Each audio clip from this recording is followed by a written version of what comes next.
तो बच्चों, तो आज सेंटर ऑफ ग्रेविटी देखते हैं इन एग्जांपल्स के थ्रू। पहले एग्जांपल में एक थ्री व्हीलर है बच्चों, जिसे हम ऑटो के नाम से जानते हैं। दूसरे एग्जांपल में एक कार है जो कि नॉर्मल कार है। अब मर्सिडीज देख के बोलना मत, वो नॉर्मल है, ठीक है। और ये थर्ड जो है ये बच्चों स्पोर्ट्स कार है। अब इन तीनों में क्या फर्क है? इनमें फर्क है बच्चों सेंटर ऑफ ग्रेविटी का। अब ये सेंटर ऑफ ग्रेविटी किस काम आती है?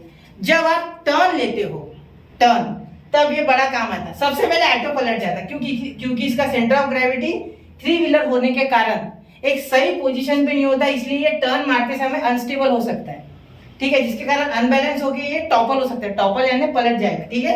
इसलिए ऑटो वाले आराम से टर्न लेते हैं, ठीक है। या स्पीड से ले लिया तो ऑटो गिर गया अंडे की तरह, ठीक है।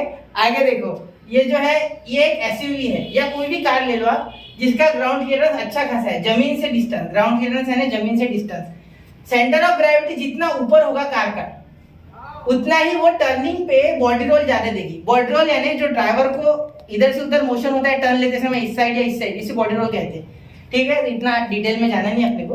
तो जब हम टर्न लेते हैं तो बॉडी रोल कम होना चाहिए, इसलिए सेंटर ऑफ ग्रेविटी नीचे होना चाहिए। अगर ऊंचा रहा तो बॉडी रोल ज्यादा रहेगा। जैसे फॉर एग्जाम्पल बता देता, अगर आप एक हुंडई वर्ना गाड़ी ले लो और एक फॉर्च्यूनर ले लो, तो हुंडई वर्ना में कम बॉडी रोल है और फॉर्च्यूनर में ज्यादा है, क्योंकि वो हाइटेड है, ठीक है। समझ गया होगा, इससे तो समझ गया।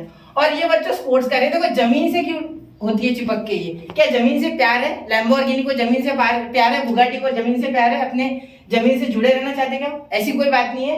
बात सिर्फ इतनी है कि नीचे से जो एयर ड्रैग होता है, नीचे से जो हवा घुसती है, उसके कारण ये अनस्टेबल होती है। और दूसरी बात, सेंटर ऑफ ग्रेविटी जितना नीचा रहे बच्चों, उतना टर्न लेते समय इन्हें आसानी होगी, एयर रेजिस्टेंस भी झेलना नहीं पड़ेगा। ऊपर से सेंटर ऑफ ग्रेविटी नीचे होने के कारण ये हाई स्पीड पे टर्न लेने के लिए कैपेबल होती है।